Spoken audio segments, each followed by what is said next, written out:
Por que nós comemos o que comemos? A verdade vai nos espantar? Nossa comida é algo poderoso que nos afeta de maneiras inacreditáveis, como quando o pão mudou nossas cabeças. A carne assada aumentou nosso cérebro. E a cerveja, na verdade, salvou nossas vidas. Como tudo isso aconteceu? Evolução pela alimentação. Eu sou Greger Larsen. Eu estudo nosso passado buscando pistas para o nosso futuro.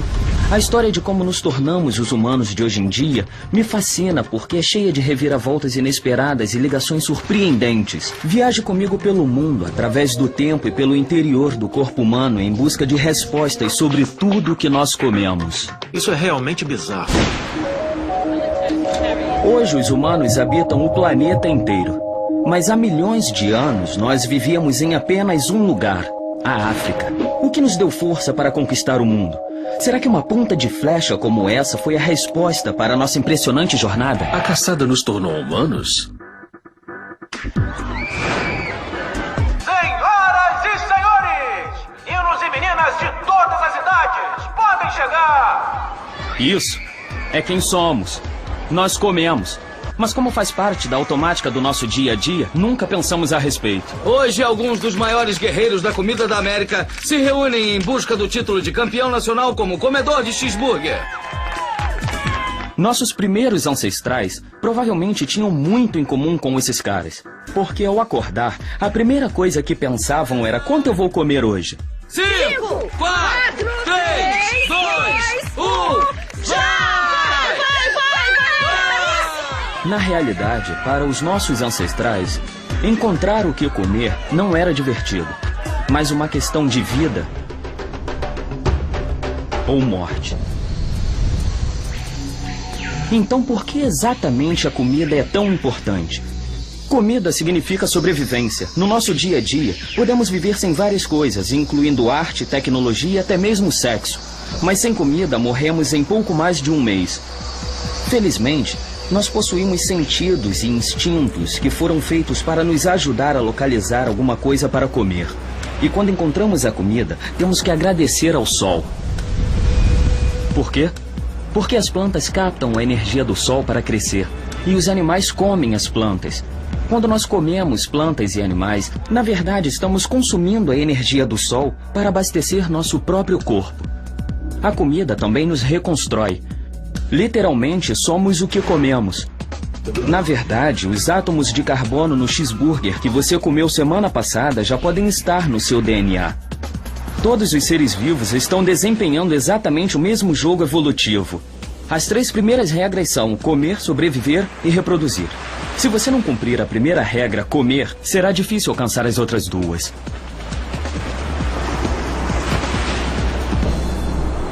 Como os nossos ancestrais sobreviviam antes do cheeseburger?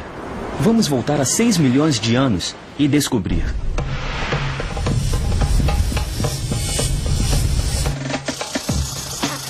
Qual era a dieta dos nossos primeiros ancestrais humanos?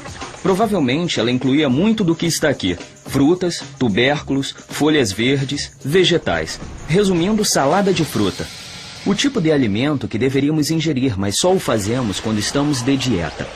Mas é com esse menu básico que os nossos parentes mais próximos, os bonobos e os chimpanzés, sobrevivem até hoje. Esse é o café da manhã dos bonobos. Como a maioria dos primatas, os humanos são onívoros, ou seja, podemos comer quase de tudo. Isso nos coloca no mesmo nível de ursos, porcos e até mesmo baratas. E apesar dos onívoros poderem comer qualquer coisa, na maioria das vezes eles buscam sua comida favorita, o que para nós quase sempre é a pizza. O que eles fazem quando nós não os alimentamos com comida do balde? Na natureza, eles se alimentariam de sementes ou frutas. Normalmente subiriam no alto das árvores para pegar os alimentos e aí os pegariam no solo depois que caíssem. Quando a nossa fome aperta, recorremos às nossas comidas secundárias. Enquanto podemos sobreviver com congelados e macarrão com queijo, os bonobos recorrem a alimentos menos apetitosos, como sementes e insetos. E em raras ocasiões, eles chegam até mesmo a caçar. Para os nossos primeiros ancestrais, caçar também era uma estratégia de sobrevivência de última instância. Eu não gostaria de encarar um rinoceronte de mãos abanando. Porém, com a introdução das ferramentas de pedra, a fuga se transformou em ataque. Para caçar, os primeiros humanos provavelmente usavam armas muito simples, como as lanças, para caçar animais pequenos, clavas ou varetas pontiagudas. Ótimo! Eu gostei. Aquele rinoceronte agora dançou. Nossos ancestrais se alimentavam de carcaças de animais mortos por outros carnívoros, leões, hienas, cães selvagens, esse tipo de animais. E para ter acesso a essas comidas, a inovação importante não seria tanto uma arma de caça, seria uma ferramenta para conseguir perfurar a pele dura dos animais. Uma ferramenta de pedra. A maioria das ferramentas dos primórdios eram assim, lascas de pedras afiadas iguais a esta. E se você observar, é como se fosse um dente artificial. O objeto cortante penetra superfícies que seriam difíceis de perfurar com os dentes ou com as unhas. Outro objeto que encontramos foram pedras usadas para afiá-las ou quebrá-las. Essa de 1,5 milhão de anos foi encontrada em Israel. E se você fizer uma analogia com sua anatomia, essa aqui é o equivalente ao molar. Se você tem várias sementes que precisam ser amassadas, você pode fazer com os próprios dentes e desgastá-los. Ou você pode fazer assim. Há cerca de 1.600.000 anos começamos a encontrar objetos como esse, que foram cuidadosamente esculpidos de uma forma específica. O termo usado para esses objetos é machado de mão. São encontrados na África, Europa e também na Ásia. Acreditamos que essas ferramentas estão ligadas ao crescente abate de carne na dieta humana, porque são excelentes ferramentas de abate. Durante mais de 1,5 milhão de anos, nossos ancestrais usaram pedras afiadas como essas para cortar a carne dos animais. Isso é uma faca. Facas são ótimas para cortar a carne no prato, mas boa sorte se você tentar abater um animal selvagem com uma. Felizmente, os humanos modernos desenvolveram armas que lhes permitem caçar a uma distância muito mais segura.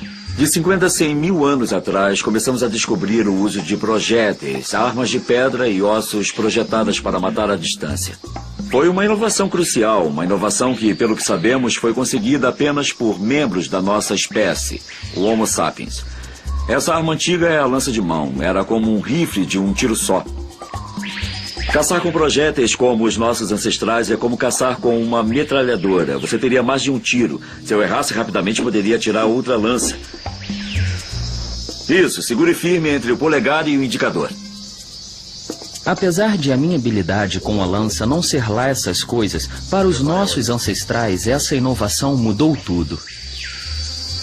Paus e pedras eram as novas armas secretas. Armados com projéteis, não havia lugar na terra onde eles não pudessem ir e caçar algo para comer.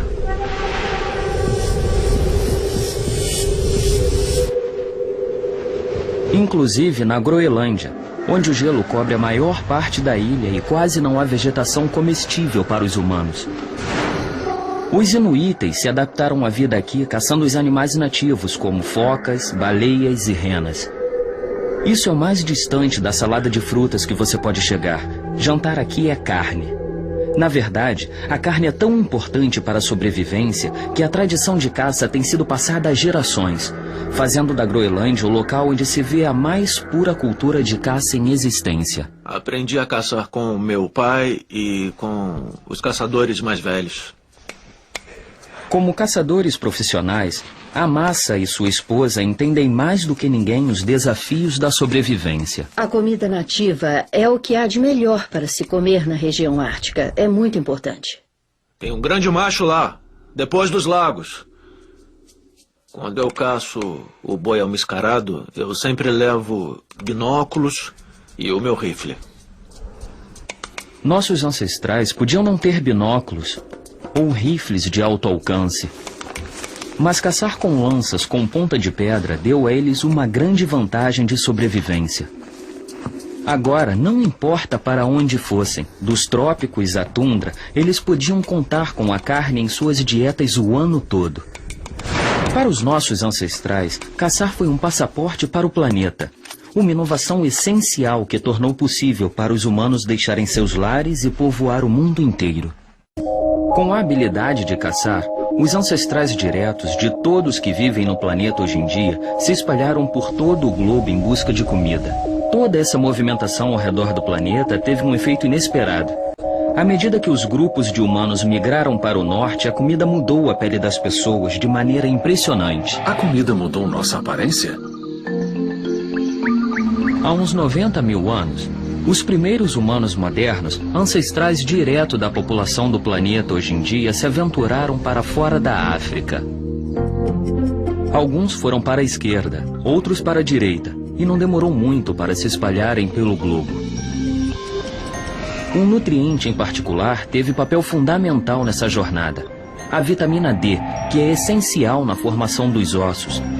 Retiramos a vitamina D principalmente do sol através da nossa pele. O restante retiramos dos alimentos.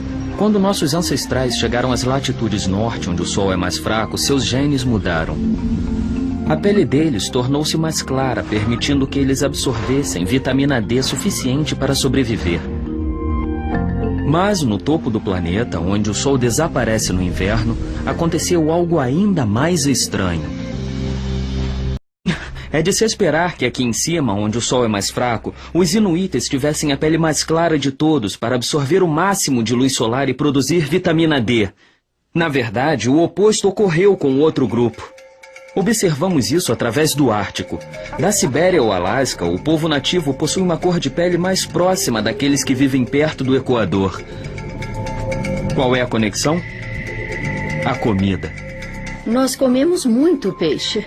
Os groenlandeses comem apenas a comida da terra e do mar. Os inuitas sobrevivem comendo bastante peixe. É um peixe dos grandes. Além de focas e gordura de baleia. Sim, gordura. Esse tipo de alimento possui muita vitamina D. Sem a necessidade de retirar a vitamina dos escassos raios de sol, a pele deles adquiriu um tom mais escuro, protegendo mais. Tá bonito. Os frutos do mar com certeza mudaram a pele dos inuitas, mas a carne fez algo ainda mais drástico com os nossos ancestrais.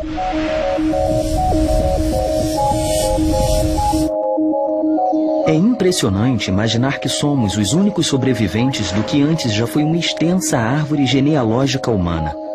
É possível que um som de carne assando tenha sido o segredo da nossa sobrevivência? A carne assada nos tornou inteligentes? Tudo começou há cerca de 2 milhões de anos, quando os nossos ancestrais começaram a caçar animais grandes. Agora! Se alimentar de caça ainda é uma parte importante da existência diária dos groenlandeses, mas para mim é mais uma curiosidade. Isso aqui é tripa de beluga. O intestino. Intestino. Você tem que limpar. Aí você pega a pele da beluga. Aí coloca tudo dentro e cozinha. Sei. Faz um favor, prova isso aqui. Provar isso aqui? Come.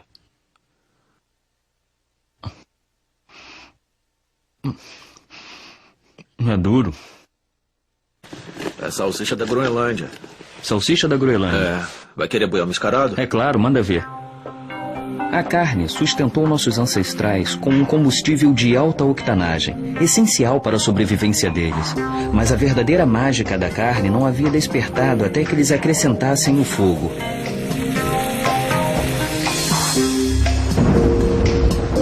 O fogo ocorre naturalmente. Então, descobrir exatamente onde e quando os humanos começaram a controlá-lo pode ser complicado. Mas há pelo menos 500 mil de anos, a carne assada já era uma forma de arte. A energia liberada pelo fogo faz mais do que apenas aquecer a comida. Quando cozidas, as proteínas e açúcares nela contidas sofrem transformações químicas que as tornam ainda mais nutritivas e deliciosas. Muitas comidas que são duras demais ou até mesmo venenosas quando cruas podem ser consumidas com segurança depois de assadas. O fogo facilitou a sobrevivência e isso transformou nossos primeiros ancestrais em nós. Como isso é possível? Quando nossos ancestrais começaram a comer comida assada, eles aliviaram a carga do sistema digestivo. Com menos energia gasta na digestão, sobraram muitas calorias para outras coisas, como, por exemplo, viver mais tempo, crescer e até mesmo mudar o formato do crânio. Que história todos esses crânios diferentes contam a respeito da dieta? Existem duas coisas que são fundamentais: o tamanho da mandíbula e o tamanho do cérebro. Esse é o crânio do Paranthropus boisei, que é um crânio bem menor do que o nosso. Um crânio pequeno, mas se você comparar o tamanho dos dentes com um crânio humano moderno, nossos dentes são reduzidos em tamanho. Isso sugere que mastigar não é uma atividade tão importante para nós quanto era para nossos ancestrais. Certo. E isso talvez tenha a ver com o fato de que nós agora consumamos alimentos cozidos. Estamos comendo alimentos cada vez mais macios. Consequentemente, não temos motivo para continuar a ter dentes grandes. Outra grande mudança ocorreu ao longo dos últimos 2 milhões de anos. O cérebro humano tornou-se quase 3 vezes maior. Essa transformação impressionante na espécie com o cérebro grande que somos hoje foi possível graças ao aumento de energia de nutrientes da carne assada. Conheça o restante da sua família. Você tem mais parentesco com eles do que imagina. Isso porque nos últimos 10 mil anos, nossos ancestrais deixaram para trás toda a selvageria da juventude e começaram a se associar aos alimentos. E adivinha o que aconteceu depois, quando a coisa começou a ficar séria? Nós somos casados com a nossa comida?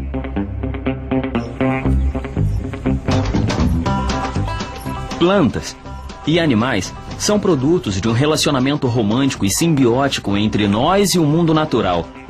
E esse processo, que nós chamamos de domesticação, ocorreu num período de tempo relativamente curto. Imagine que esse balde represente todo o tempo que a vida existe na Terra, e que cada um desses grãos sejam os anos que se passaram.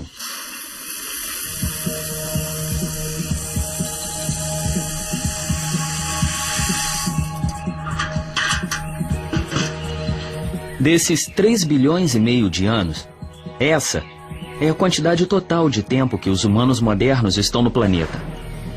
E esse único grão representa os últimos 10 mil anos, antes dos quais não havia cidades, nem livros, nem dinheiro. Essas coisas se tornaram possíveis através da domesticação.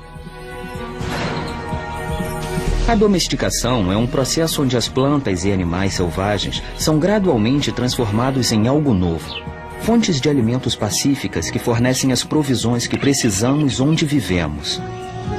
Através da domesticação, podemos criar basicamente os primeiros mercados.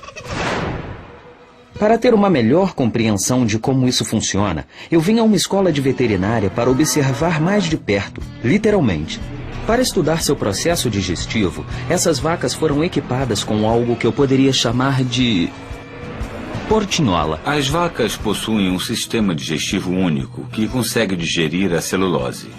Enquanto você e eu não podemos digerir a celulose. Proveniente da relva e outros vegetais. Exatamente, você tem razão. E não apenas vacas. Animais como ovelhas, cervos, alces e bisões possuem 4 compartimentos no estômago. Nós temos? Nós temos um. Certo. O que acontece com a vaca é que ela possui 2 sistemas. Ela possui um sistema de fermentação que decompõe e utiliza produtos que nós nem podemos pensar em digerir. Depois ela possui um sistema digestivo que pega esses produtos fermentados e os transforma em leite e carne para nós. Ah, aqui dentro é um verdadeiro forno. Está sentindo o movimento? Ah, estou. Isso é esquisito. Ela consegue me sentir? Nossa!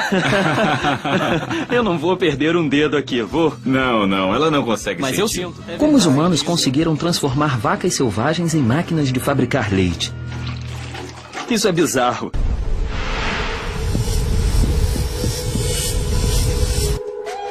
Há cerca de 10 mil anos, no final da última era do gelo, houve uma drástica mudança no modo como os nossos ancestrais viviam. Os caçadores nômades começaram a se reunir vivendo lado a lado com seus animais, como esse grupo de Iorques na Turquia. Com o passar do tempo, nossos ancestrais tornaram-se dependentes dos animais para comer, e os animais tornaram-se dependentes dos humanos para a sobrevivência. Esse processo de domesticação ocorreu em todo o mundo. Quando há atração mútua entre nós e certos animais como cães, ovelhas e vacas, se tornou um relacionamento sério.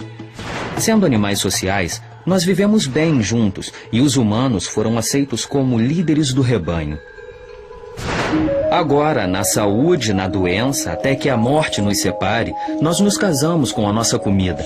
Na verdade, os animais domesticados tornaram-se um recurso alimentar tão importante através da carne, ovos e leite, que com o tempo esse casamento teve um efeito inesperado e nos mudou de maneira surpreendente.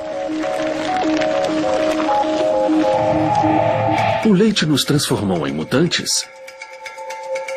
Esse relacionamento, de modo não intencional, alterou não apenas os genes dos animais domesticados, mas talvez de maneira não surpreendente, o nosso também. E aquilo que nos mudou está bem aqui nessa panela. Acontece que os modernos consumidores de leite são mutantes genéticos. Isso porque não faz muito tempo, todos os adultos eram intolerantes à lactose e tinham dificuldades em digerir derivados do leite. Os mamíferos nascem com a capacidade de digerir o leite materno. Mas essa tolerância a derivados do leite normalmente termina na fase adulta.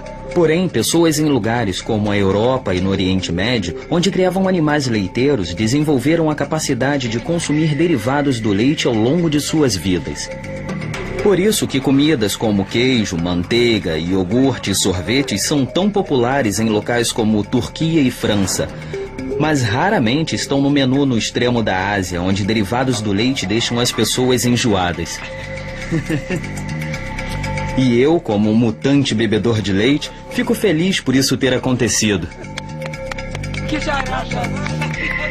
É isso aí.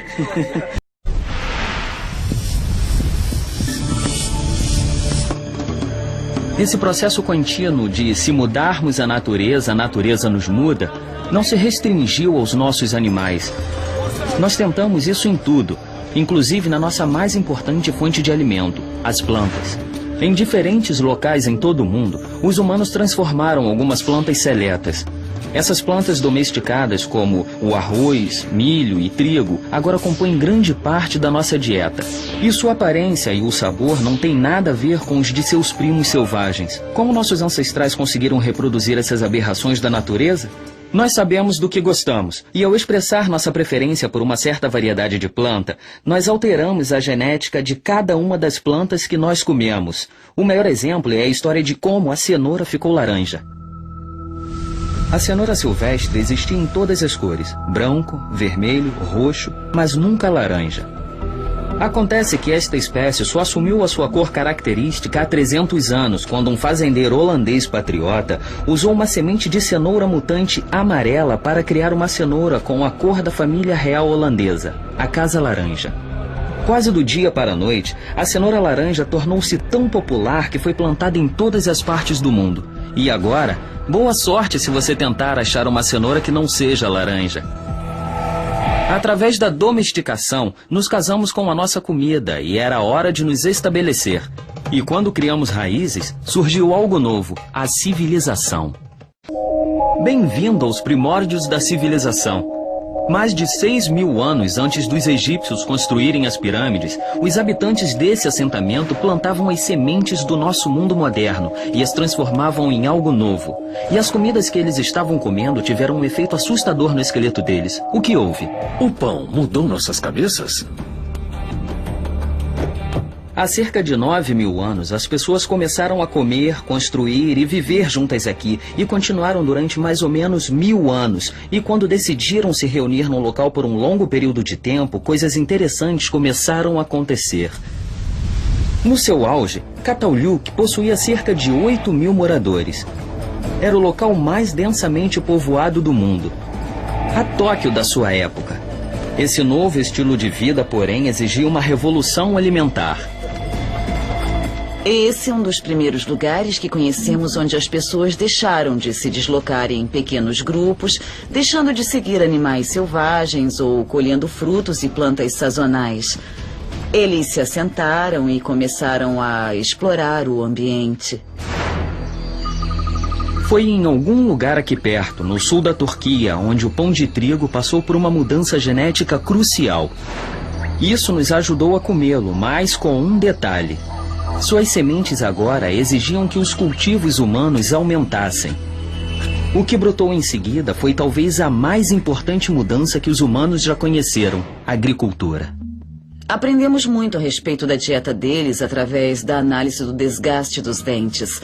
O modo como a coroa se desgasta também nos dá indícios de como era a dieta da pessoa. E também qualquer trauma através da vida, especialmente na infância, aparecerá em todo o esqueleto, na verdade. E também nos dentes, mas também em diferentes partes do corpo.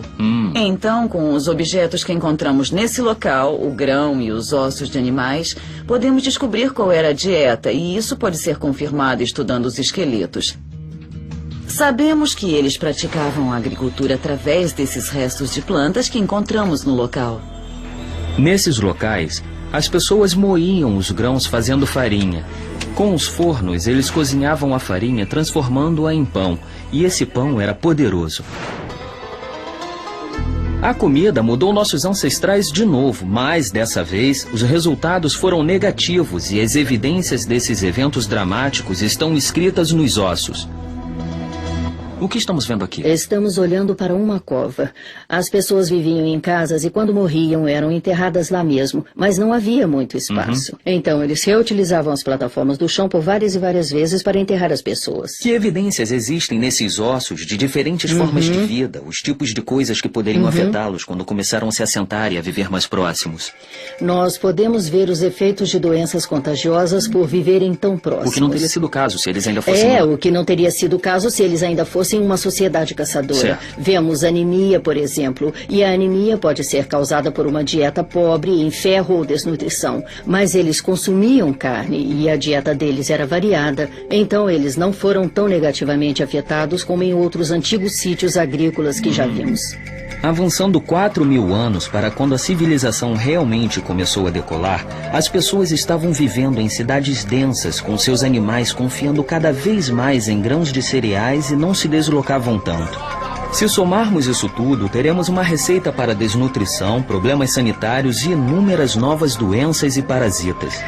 E como se isso tudo não fosse suficiente, os açúcares no amido da comida causaram um aumento enorme nas cáries e apodrecimento dos dentes. Mas o que explica a mudança na forma da cabeça? O perito em dentes Peter Ungar sabe. Após o estabelecimento da agricultura, especialmente com o início da industrialização, nós começamos basicamente a Era do Mingau. Este aqui é anatomicamente um humano moderno que vivia antes da Era da Agricultura. Você pode observar que os dentes estão bem desgastados e achatados em cima. Os dentes frontais estão todos alinhados e não estão encavalados. E há bastante espaço atrás da mandíbula para o terceiro molar, o dente ciso. Com os humanos adotando dietas mais macias e alimentos processados como o pão, nossas mandíbulas começaram a realizar menos trabalho e acabaram ficando menores. Se formos compará-la à mandíbula de um ser humano da era industrial moderna, é muito diferente. Nós podemos observar que os dentes estão encavalados. Não há espaço no final da mandíbula para o terceiro dente, o dente ciso, e está impactado. Os dentes não estão desgastados e você pode ver cáries nos primeiros molares. Além disso, o que você vê observando de frente é o tremendo ajuntamento dos dentes frontais. O que é ótimo para os ortodontistas, mas não é nada bom para nós.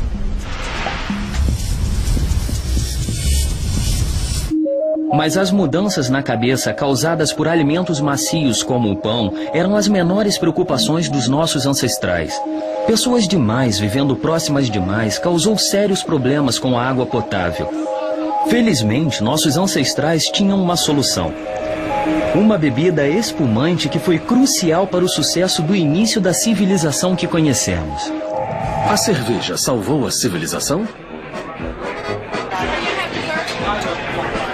Por causa dela, Homer Simpson seria capaz de matar cada um que está nesse bar, uma deliciosa cervejinha. E não é milagre a cerveja ter os mesmos nutrientes das comidas, mas o acréscimo de um a tornou especial, o álcool.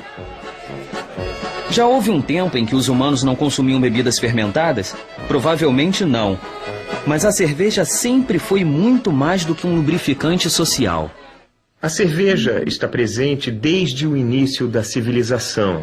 E ela também deu uma imensa vantagem de sobrevivência para os nossos ancestrais. É claro, no Egito Antigo, havia a bebida das massas. Ela também era consumida em várias cerimônias e várias celebrações. Para os sumérios, ela provavelmente era a fonte primária de nutrientes, assim como um líquido. Então eles bebiam uma quantidade tremenda. A cerveja fazia parte de alguns remédios também. A primeira receita de que se tem notícia continha cerveja. O que tornou a cerveja tão boa para o que nos aflige? O trigo e a cevada, em sua forma natural, são boas fontes de nutrientes. Não são ótimas formas de nutrientes. Porém, uma vez que sejam fermentados, o pão ou a cerveja passam a ser um alimento riquíssimo em fonte de nutrientes e, portanto, um alimento mais balanceado. E esse alimento balanceado torna-se criticamente importante quando a sobrevivência está em jogo. E a cerveja tinha a propriedade extra de purificar as águas também. É uma maneira de ter uma água mais limpa, porque no processo de fermentação, a bactéria na levedura mata vários organismos infecciosos.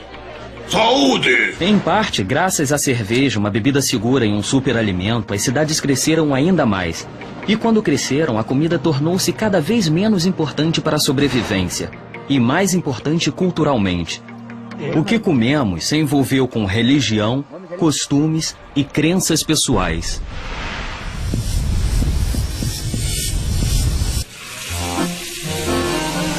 Com a invenção do fogão e das panelas e frigideiras de metal, a comida agora podia ser feita de várias formas. Nascia a receita. E os pratos se transformaram em arte. O que definiu a culinária foram as especiarias. E foi a demanda europeia por novas especiarias que levaram à história de como essa refeição surgiu. Eu amo comida italiana. Eu amo mussarela, tomate, nhoque, polenta, risoto, macarrão e, é claro, massa. Mas nenhum desses ingredientes são italianos, são todos originários de outra parte. E antes de 1492, quando Colombo zarpou em busca de novas rotas para especiarias, esses pratos não seriam possíveis. Surpreso? Você pensa que sabia de onde veio sua comida, mas você não sabe da metade. Todos sabemos que não existe nada mais americano do que a torta de maçã. Mas acontece que há 400 anos não havia uma única maçã deliciosa na América para se assar. Como muitos americanos, as maçãs eram imigrantes que atravessavam os oceanos em navios. Essa jornada transformou nossa comida de muitas formas. Comidas que antes eram locais tornaram-se globais. A comida lenta tornou-se rápida e muitas das nossas comidas se tornaram estranhas. Nossa comida se transformou numa aberração? Nenhum evento na história da humanidade influenciou mais o que comemos hoje do que quando essa caravela a Santa Maria, capitaneada por um italiano em nome da monarquia espanhola, chegou às Bahamas há 500 anos. Quando Cristóvão Colombo chegou ao Novo Mundo, ele sem intenção abriu os portões para um novo intercâmbio mundial de comida. Antes de Colombo, no Velho e no Novo Mundo, não havia laranja na Flórida. Não havia tomate na Itália, não havia abacaxi no Havaí, não havia gado no Texas, não havia batata na Irlanda, não havia trigo no Kansas, não havia café na Colômbia, não havia pimenta na Índia e não havia chocolate na Suíça. E a história da banana pode ser a mais bizarra de todas.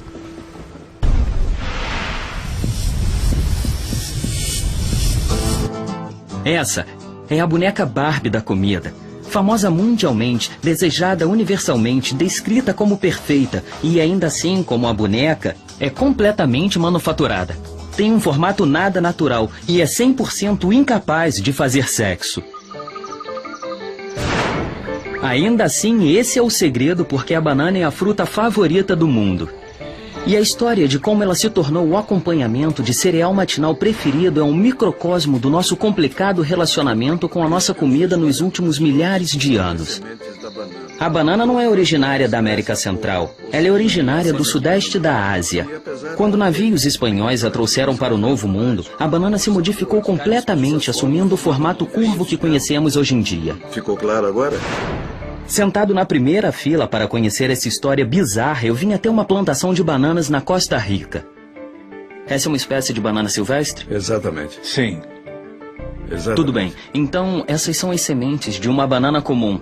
Exatamente. Aquelas sementinhas pretas que se vê. É. Então, essa é uma banana silvestre. Isso. E as sementes são aparentemente duras e difíceis de comer. Olha, experimenta. Foi uma experiência bizarra. Muito bom. Comer bananas com sementes. Isso. Como selecionamos uma banana sem sementes? Nós realizamos testes de campo só para ver. Leva algum Certo. tempo. Então, existe um processo ativo. Exatamente. Realizado por nós para criar uma banana sem nenhuma semente. Exatamente. Tá bom. Essas duas bananas silvestres originaram as bananas industrializadas que nós comemos agora. Existem mais de 1000 variedades de bananas no mundo. Mas nos mercados, geralmente só há um tipo de banana, a Cavendish. Como foi que ela conseguiu ocupar tanto espaço no mundo dos alimentos? Conveniência. A banana Cavendish não é a mais saborosa que há, mas ela tem muitas vantagens. Ela é grande, uniforme em tamanho e amadurece de um modo rápido e previsível. A Cavendish é uma aberração da natureza, incapaz de se reproduzir sozinha e completamente dependente dos humanos para sua sobrevivência. Na verdade, as mãos humanas cuidam de cada aspecto da vida comercial das bananas. Nos últimos 150 anos, a ciência causou uma revolução, transformando as fazendas em fábricas. Defensivos agrícolas geraram colheitas enormes e os novos meios de transporte levaram nossos produtos mais longe do que se poderia imaginar. E a banana não é exceção. Pense comigo. A banana é uma fruta tropical, natural e delicada. Nós selecionamos as mais resistentes para garantir que elas consigam sobreviver às longas viagens pelo mar. Inovações como a refrigeração, a umidade controlada nos contêineres dos navios e os produtos químicos impedem que o fruto amadureça durante o trânsito. Essas técnicas permitem que se consuma um produto fresco de qualquer lugar no mundo todos os dias do ano. Estamos aqui, última fase da linha de produção de embalagem, levando as bananas do campo para as caixas. São 92.000 bananas que serão carregadas nessa forma para essa carreta que está atrás de mim. E daqui a 2 dias elas vão pousar em Nova Jersey.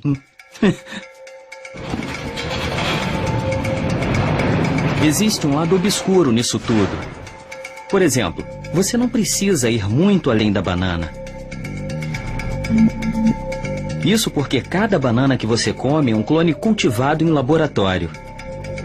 Um gêmeo genético de todas as bananas do mundo. O que significa é que o cultivo da banana é uma monocultura. Já que todas as bananas são geneticamente idênticas, elas são particularmente vulneráveis a doenças. Ela tem fungo. É isso. O nome do fungo é Sigatoga negra. É a principal doença na produção de banana no mundo. É, em toda parte. Em toda parte. Mesma doença. Isso.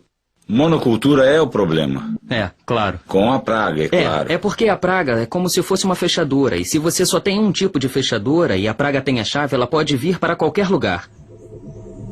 E quando a praga abrir a fechadura, todas as plantações de banana do mundo podem ser dizimadas. Impossível, você diz? A variedade de bananas que nossos avós plantavam, a Gros Michel, foi levada à extinção há meio século pelo fungo Panamá. Isso abriu a porta para a Cavendish se tornar a principal banana. Mas agora a própria Cavendish está em risco. Ironicamente, a chave para a sobrevivência da banana está no laboratório. Cientistas a estão alterando geneticamente para protegê-las de doenças e estão refinando seu sabor também. Esse tipo de intromissão com a mãe natureza não se limita às bananas. Em todo o mundo, cientistas trabalham para alterar a genética de todas as nossas plantações. Mas e quanto ao futuro? A ciência continuará transformando nossa comida em algo ainda mais bizarro?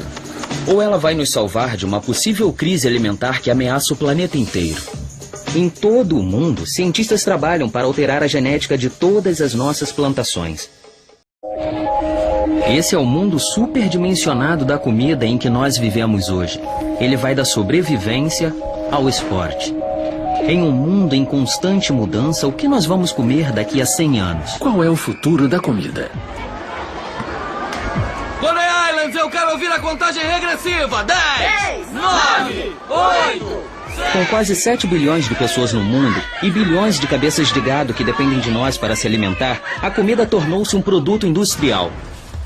Gigantescas operações industriais usavam vastas quantidades de combustível fóssil para produzir a nossa comida. Tudo é reinventado nas fábricas, processado e embalado, permanecendo eternamente fresco nas prateleiras dos mercados, desafiando de maneira arrogante a mãe natureza. Ele comeu 16 cheeseburgers e meio num tempo de 12 minutos. O campeão dos Gilbert! Nossa comida já tem uma longa história. E nos últimos vários milhões de anos, nós alteramos quase tudo o que comemos. E lembretes dessa odisseia impressionante ainda nos acompanham atualmente. Dentro dessa salsicha está a primeira caça batida pelo homem que nos levou através do mundo junto com a carne assada que modificou nosso cérebro. Na união da carne com o pão de trigo está a domesticação, um casamento de conveniência que nos levou à civilização. E lá está a cerveja que nos salvou dos seus efeitos nocivos. E esse sundae é uma lembrança de como a banana transformou nossa comida num processo bizarro. E o sorvete, como a nossa comida, também nos modificou. Se isso é um instantâneo do nosso passado, como será o nosso futuro então? Depois de desempenhar um papel fundamental transformando nossa comida em produto industrial, será que a ciência agora pode ajudar a levar algo novo para a mesa? Através desse tubo. Qual o benefício de usar equipamento de laboratório na cozinha? Um dos principais objetivos da culinária hoje em dia é tentar descobrir alguma coisa que seja deliciosa. Então, está se usando cada vez mais equipamentos para tentar manipular nossas variáveis culinárias de maneiras novas. Vamos fazer o seguinte, vamos pegar um pouco de aipo fresco, e nós vamos colocar o sabor do aipo no gin rapidamente usando uma máquina de vácuo. Como bioquímico, parte importante do meu trabalho é fazer a separação. Separar proteínas individuais, componentes biomoleculares individuais de misturas complexas que venham a ser valiosas para os chefes. Eles podem querer separar um componente de sabor em particular para poder criar uma mistura nova. Isso é uma máquina de vácuo e é um aparelho que muitos chefes estão usando atualmente. Nós vamos fechar a tampa e o ar vai começar a ser retirado através desse buraco. Quando eu era criança e assisti os Jetsons, sempre achei que a essa altura da vida estaríamos comendo comida em formato de pílulas. Por que isso ainda não aconteceu? Nós gostamos de comer, nós apreciamos a comida. Nós não temos a tradição de retirar tudo o que precisamos de uma pílula. E espero que nunca tenhamos. A aparência também vem a ser crucial. É um grande motivo de nós comermos o que comemos. É agradável aos olhos. Mas o nosso futuro nos apresenta um desafio muito maior. Espera-se que a população mundial cresça 25% nos próximos 50 anos. Então, como alimentarmos todo mundo? Alguns cientistas sugerem que recorramos a soluções tecnológicas de última geração, como fazendas verticais ou até mesmo criar proteínas comestíveis em laboratório. Os defensores dos direitos dos animais anunciaram que darão um prêmio de $1 milhão ao cientista que for capaz de recriar o sabor da carne com a devida textura. Mas tudo isso em laboratório. E aí pensamos, nossa, essa é uma abordagem de última geração para o assunto. Mas talvez não consigamos evitar os problemas ambientais associados à criação de animais para corte e também evitar que sacrifiquem animais para as nossas refeições. Mas a comida sempre foi o mais importante para nós do que apenas para a sobrevivência. Desde que a primeira fogueira nos uniu como espécie, a história do como e porquê e o que nós comemos tem sido parte fundamental do que nos torna humanos.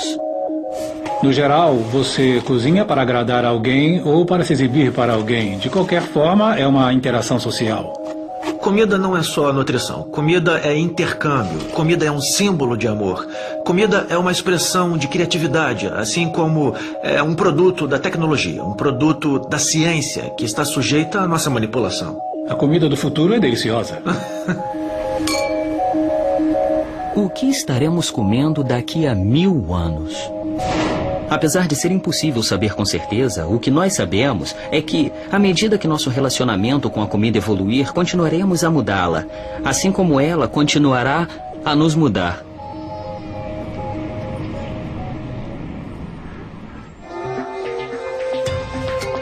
Versão brasileira Audiocorp.